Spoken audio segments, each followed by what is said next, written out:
Hi brother. Hi. ఈ ప్రపంచం మొత్తం దేశాలన్నీ ఇండియా వైపు చూస్తున్నాయి. ఇండియా ఆస్ట్రేలియా మ్యాచ్ ఉంది కదా, ఈ మ్యాచ్లో ఏది గెలిచింది అనుకుంటున్నారు? ఇవాళ డెఫినెట్లీ ఇండియానే గెలవాలి. అది కాకుండా మన దేశంలో అవుతున్నది కనుక మన భారతదేశంలో మనకందరి సపోర్ట్ ఉంటుంది. ఇంకోటి ఏంటంటే మనకి ఇప్పుడు రివెంజ్ కూడా ఉంది ఆస్ట్రేలియా మీద.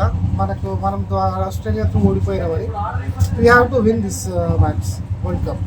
ఓకే, ఈరోజు ఎవరెవరు సెంచరీలు చేస్తారు?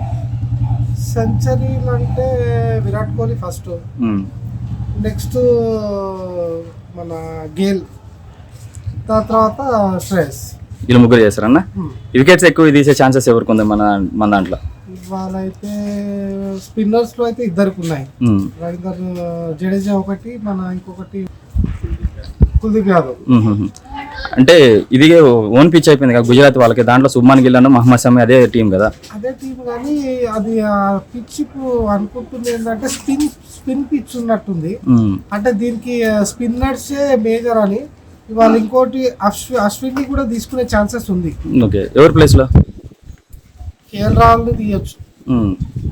ముగ్గురు స్పిన్నర్స్ అవుతారు, ఇద్దరు ఫేసర్స్ అవుతారు. ఓకే ఓకే, ఫైనల్ గా మన ఇండియా గెలుస్తుంది. ఎలా ఒకళ్ళు సెలబ్రేషన్స్ ఎలా ఉంటాయి ఇండియా గెలిస్తే? సెలబ్రేషన్స్ అంటే ఇంకా దివాళీ టైపేనా? అంటే ఫ్యామిలీ మొత్తం అక్కడ కూర్చొని చూస్తారా లేకుంటే ఫ్రెండ్స్ తోట? ఇవాళ మోస్ట్ ప్రాబ్లీ 2 తర్వాత ఎవరు కూడా రోడ్ల పైన ఉండరు. 100% ఇంకా టీవీలకే ఎఫెక్ట్స్ లేకపోతే మొబైల్స్ పట్టుకొని ఉంటారు. ఇవాళ ఇంకో దివాళీ అనుకోండి. ఇంకా అదే ముంబై నుంచి అహ్మదాబాద్కి, పూణే, మన స్టేట్ నుంచి చాలా వరకు కూడా అహ్మదాబాద్కి ట్రైన్స్ పెట్టారు అండ్ ఫ్యాన్స్ ఎక్కువ రావాలని చెప్పేసి. అక్కడ స్టేడియంలో ఉన్న వాళ్ళది ఎలా ఉంటుంది?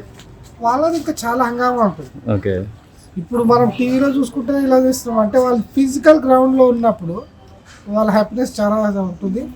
కానీ మ్యాచ్ అయితే టగఫర్ ఉంటుంది. Australia not easy party. మనం ఇంతకుముందు వాళ్ళని డిబేట్ చేసినా కానీ వాళ్ళు మెల్లమెల్ల పుంజుకుంటూ మళ్ళీ స్టార్ట్ అయిపోయారు. మ్యాచ్ అయితే చాలా టఫ్ ఉంటుంది. ఆ టఫ్లోనే ఎంజాయ్మెంట్ ఉంటుంది. ఈజీ మ్యాచ్ గెలిస్తే టఫ్ ఉండదు, ఈజీగా ఉండదు. అదే